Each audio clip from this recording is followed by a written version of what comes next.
Kenny, der kann nicht mehr quietschen. Du hast ihn getötet. Ja. Die Conny besorgt ihren neuen. Wenn wir ihn finden. Er kann nicht mehr quietschen. Nein, kaputt.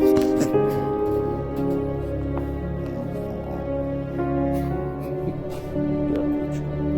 Kenny, braucht den Kurs.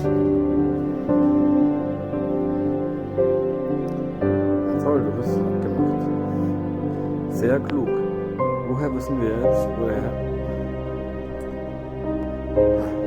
Schand. Das ist ein Mädchen. Wahrscheinlich.